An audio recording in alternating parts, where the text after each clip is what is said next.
coletivo, e começamos a trabalhar essa questão da mudança de visão, inclusive trazendo uma visão de restauração da cultura.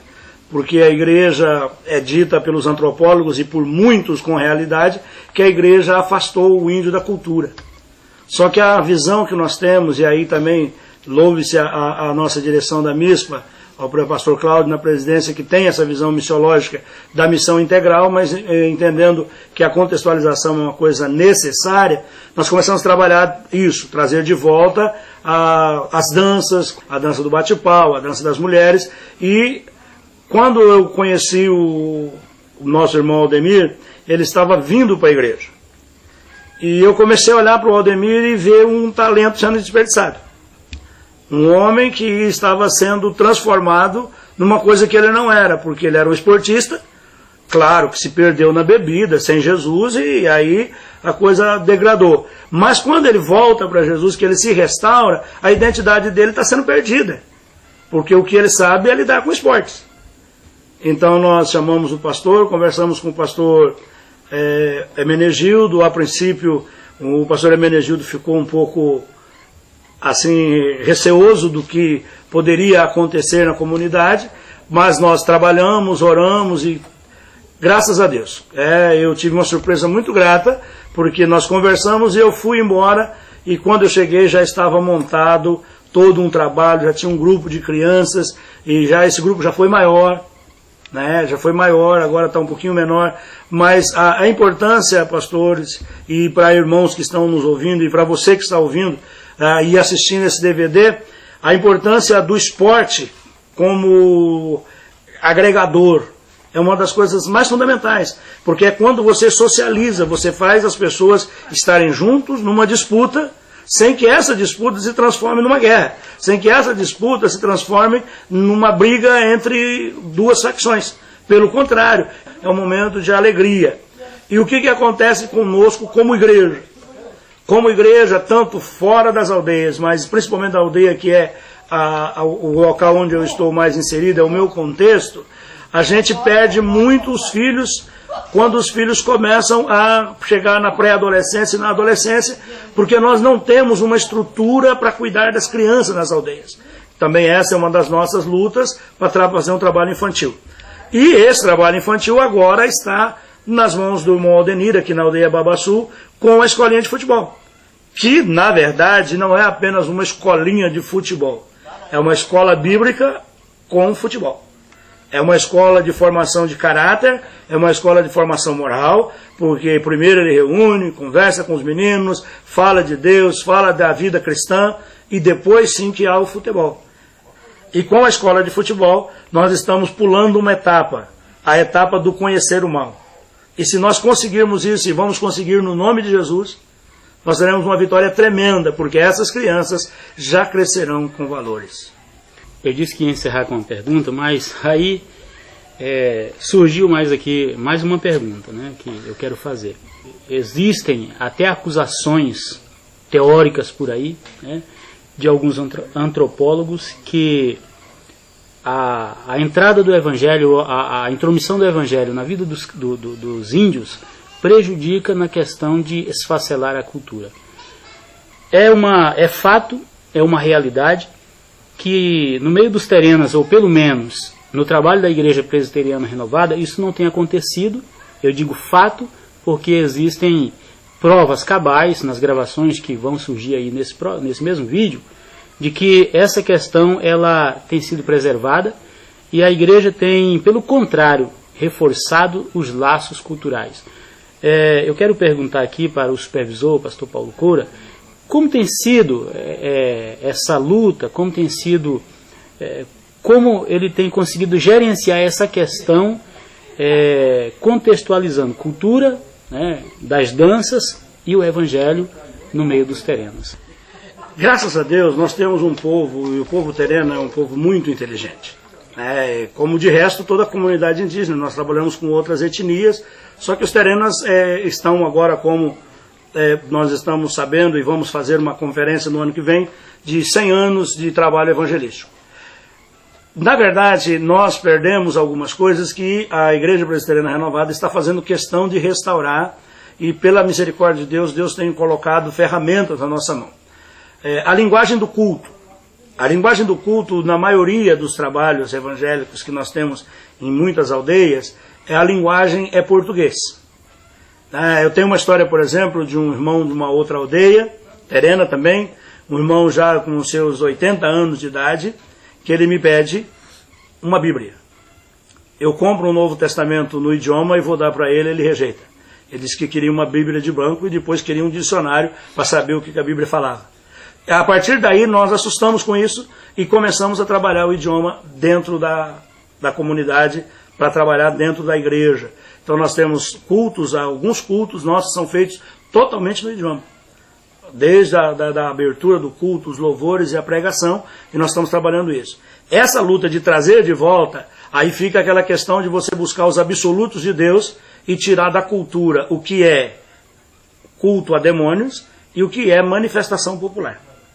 E graças a Deus, a cultura terrena está sendo renovada, e está sendo renovada tirando a parte religiosa das danças e colocando apenas como expressão cultural, e essa expressão cultural está entrando dentro da igreja para louvar a Itukovit, que é o Deus Supremo do terreno.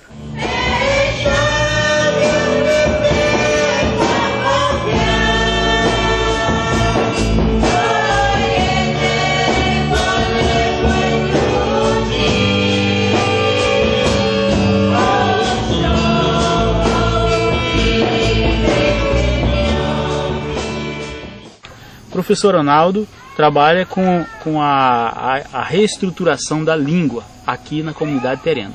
Então, nós vamos ouvi-lo a respeito do seu trabalho na comunidade terrena.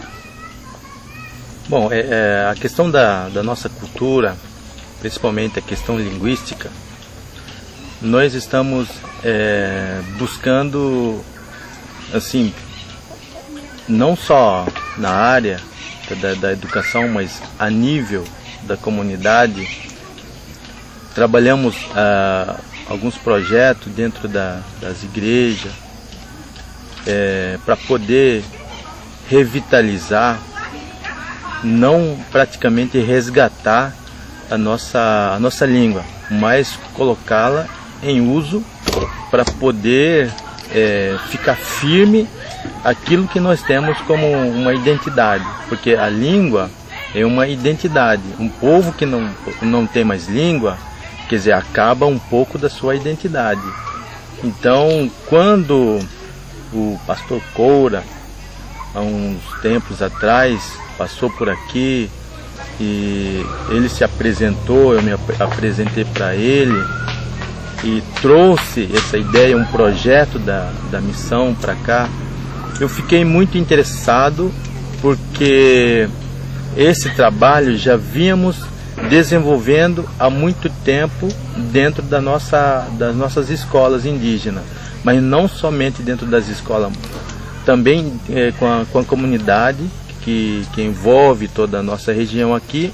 Buscamos estar sempre colocando em prática a nossa idioma. Então foi muito bom, é muito importante.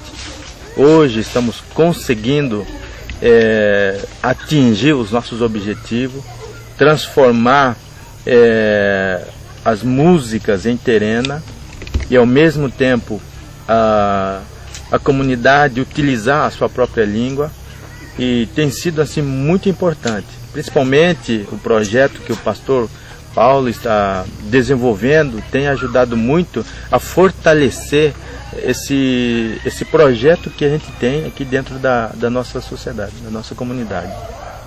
Só explicando a questão do projeto evangelístico, né, na pessoa do pastor Paulo Coura, que o pastor Paulo Coura ele tem trabalhado no sentido de manter os cultos na linguagem terena, uma espécie de evangelização de terena para terena dentro da comunidade terena. E nesse ponto a língua é o fator fundamental, né? A respeito disso eu gostaria que ele falasse um pouco. O professor Ronaldo foi um machado de Deus para nós, é um homem de Deus, um homem que conhece, é um professor que luta nessa área e tem sido para nós o braço de Deus para nos ajudar. Nós temos um projeto que é um pouquinho mais ousado, que é um projeto de etnolinguística, que é para ensinar os nossos obreiros a ler no idioma. Porque os nossos obreiros e a maioria do povo terena foi alfabetizado em português. Ele não foi alfabetizado no idioma terena. Então, quando ele encontra algo escrito em terena, ele demora um pouco para identificar. Nós tivemos isso com os nossos pastores. Quando eu trouxe o Novo Testamento terena, eu tirava a frase do Novo Testamento e pedia para eles ler, e eles não conseguiam ler. Quando colocava dentro do contexto evangélico, aí eles entendiam o que se estava dizendo, né? Eu ria muito disso, que eu tinha que pronunciar errado, aí eles brincavam comigo porque eu tinha errado, aí eles identificavam a frase. Pastor, antes não havia o inário, né, na linguagem terena. E isso foi uma luta, né, é uma das bandeiras que você tem levantado, de criar o inário na linguagem terena. Nesse ponto, o professor Ronaldo tem sido uma peça muito importante no seu trabalho. Fala um pouco disso, como que você está gerenciando essa questão? Sim, na verdade o nosso inário não é o primeiro inário. Houve um primeiro inário feito pela Missão Uniedas há muitos anos atrás, mas esse inário ficou até esquecido, que poucas cópias se tem, né? Porque ficou com essa questão, ficou a apresentação em terena como uma apresentação dentro do culto. Não era o culto em terena, era uma apresentação. Quando nós começamos a trabalhar, nós vimos essa dificuldade. Nós temos alguns obreiros terenas, como o pastor Gerson, o pastor Ezra, que às vezes cantam no idioma também, fazendo uma apresentação, e tem algumas traduções. E quando nós conversamos com o professor Ronaldo, nós chegamos à conclusão, e já era nosso coração, de ter a liturgia de todo o culto no idioma. Por quê? Porque nós estamos numa área complicada. Por exemplo, a aldeia Passarinho é uma aldeia em que a língua já não tem mais significado você ter um culto em terena, porque um grande grupo dos terenas que estão lá não falam e não entendem a língua, porque foram perdendo com o tempo. É uma comunidade muito próxima à cidade. Lá Lima não se fala no idioma, porque são várias etnias juntos, são, se não me engano, 4 etnias juntos. Mas aqui não, aqui na Babaçu, na Argola, na Cachoeirinha e em outras aldeias, é comum você chegar e eles estarem conversando entre si o tempo todo no idioma. Então não tinha explicação o culto ser em português. Como se é língua corrente entre o povo, o idioma, e na hora do culto vira português. Então isso que a gente começou a batalhar em cima disso, começamos a conversar com os nossos obreiros, exigir alguns posicionamentos, como por exemplo o uso do cocar e de colares quando vai se fazer alguma festividade, algum trabalho especial, que os obreiros se apresentem como líderes usando o cocar ou usando algum colar, e principalmente usando o idioma. E aí o professor Ronaldo tem sido esse braço de Deus que tem nos ajudado a fazer várias traduções, e criamos um inário, e a igreja, principalmente a igreja de Argola, é todo o rito, toda a liturgia em terena. A sua preocupação, então, como pastor, é não destruir a cultura, é preservar a cultura, manter a cultura e gerar uma harmonia entre a cultura terena e a pregação do Evangelho. Sim, entre a cultura terena e a linguagem, o idioma terena. Eu me baseio muito em Apocalipse capítulo 5, versículo 9, que Jesus comprou para Deus povos de todas as línguas. Então não tem justificativa eu ter um terena se apresentando diante de Deus falando português, ele é terena. Então é essa a nossa preocupação, trazer de volta a cultura e apresentar diante de Deus um louvor dentro de um contexto cultural terena, restaurando aquilo que foi perdido com o passar dos anos. Bom, professor, eu hoje à tarde, no meu trabalho, entrevistando algumas pessoas e conversando com algumas pessoas, eu percebi que existem adolescentes que não falam a língua. E eu sei que isso é uma preocupação sua, porque faz parte do seu trabalho reflorescer, como eu já disse aqui, essa linguagem. O que está sendo feito, a partir de você, para que aconteça isso? nós baseamos os nossos trabalhos dentro da escola, né? E, na verdade, é lamentável a gente dizer isso, que a maior parte dos juventude hoje, adolescente, estão falando na língua portuguesa.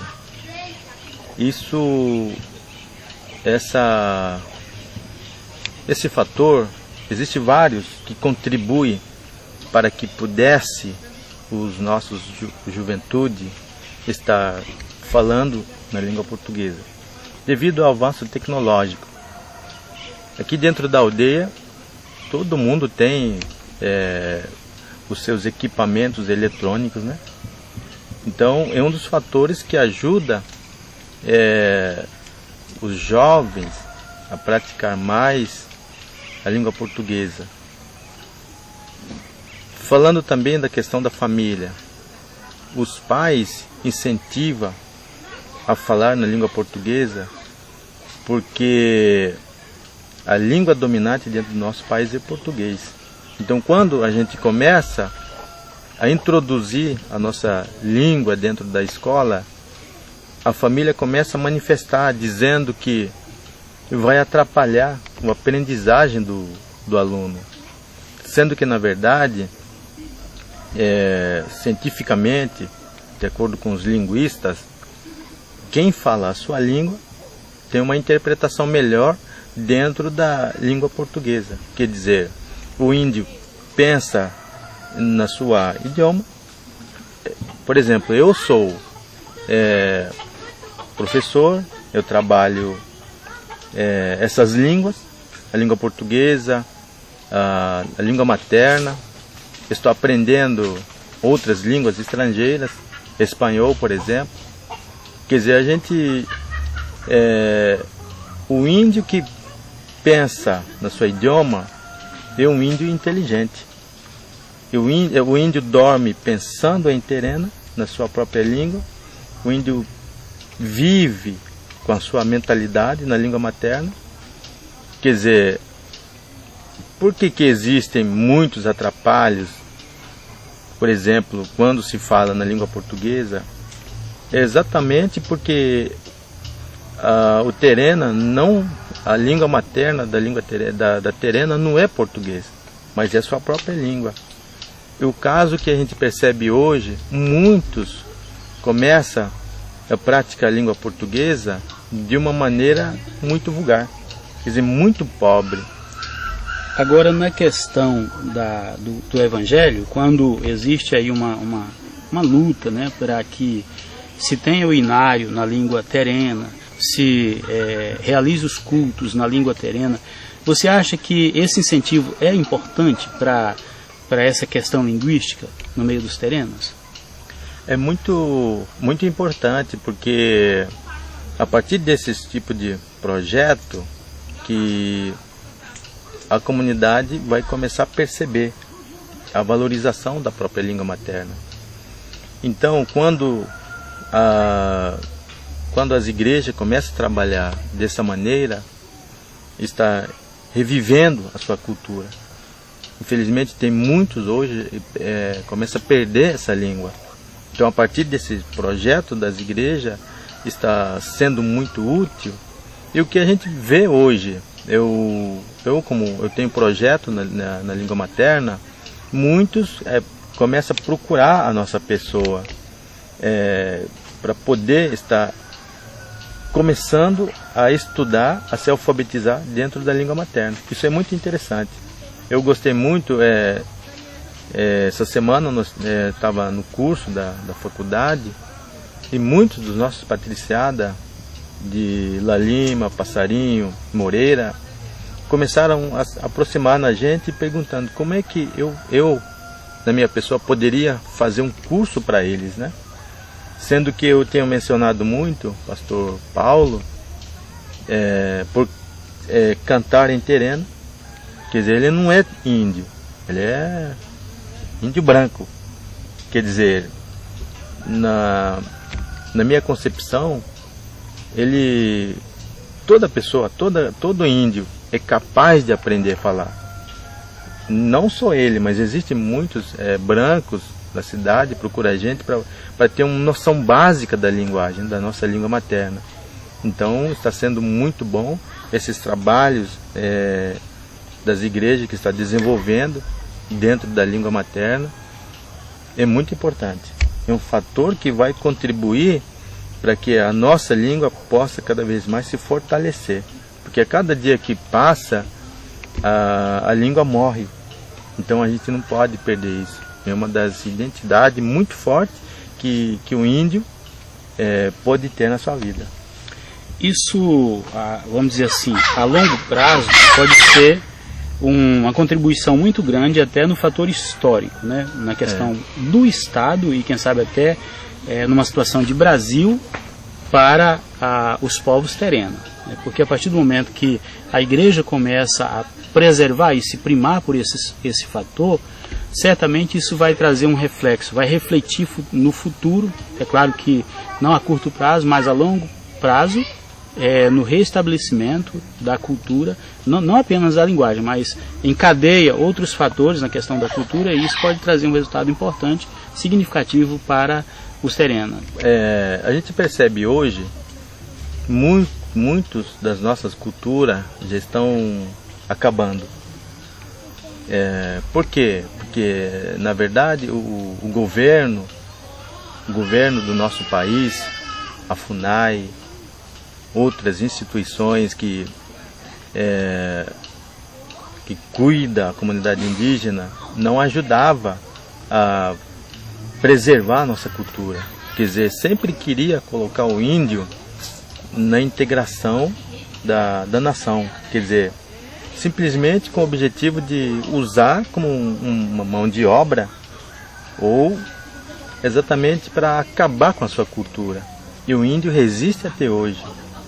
E depois de muitos anos de massacre, a população indígena dentro do nosso país está resistindo.